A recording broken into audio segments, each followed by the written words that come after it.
ஒரு 9 வருஷம் முன்னாடி ஒருத்தன் தற்கொலை செஞ்சுக்கலான்னு யோசிச்சப்ப ஒரு ஐடியா வந்துச்சு. அவன் எப்படி சாகணும்னு நினைச்சானோ அப்படியே ஒரு கேரக்டரா எழுதி கொண்டான். ரோல் நம்பர் 5 ஒரு ஷார்ட் ஃபிலிம் எடுத்தான். 1 வருஷம் கழிச்சு அரியர், வேலையும் இல்லை, பட்டதாரியும் ஆகல, மீண்டும் தற்கொலை, மீண்டும் ஒரு குறும்படம், ரூம் நம்பர் 10. இப்போ திரும்ப அதே வட்டத்தில் மாட்டிக்கிட்டு தனியா எதுவும் பண்ண தெம்பில்லாம இருக்கும்போதுதான் 3 பேரா சேர்ந்து இந்த ஷார்ட் ஃபிலிம் பண்ணோம். கத்துக்குட்டிகளாக களமிறங்குறோம்.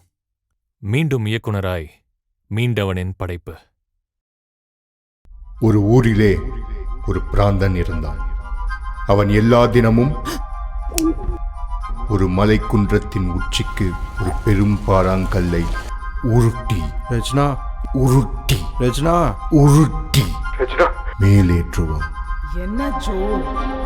பிறகு அந்த உச்சியில் இருந்து அந்த பாறாங்கல்லை தள்ளிவிடுவான்.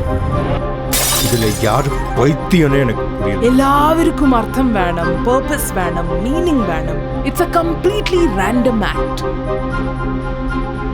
உங்க philosophy எனக்கு ரொம்ப பிடிச்சிருக்கு. ஆஹா, I don't know if you're a riddle or an answer. I'm just a fucked up girl. ഞാൻ ഈ ഫ്ലാറ്റ് വിട്ടു പോവാൻ നോക്കിയതാ.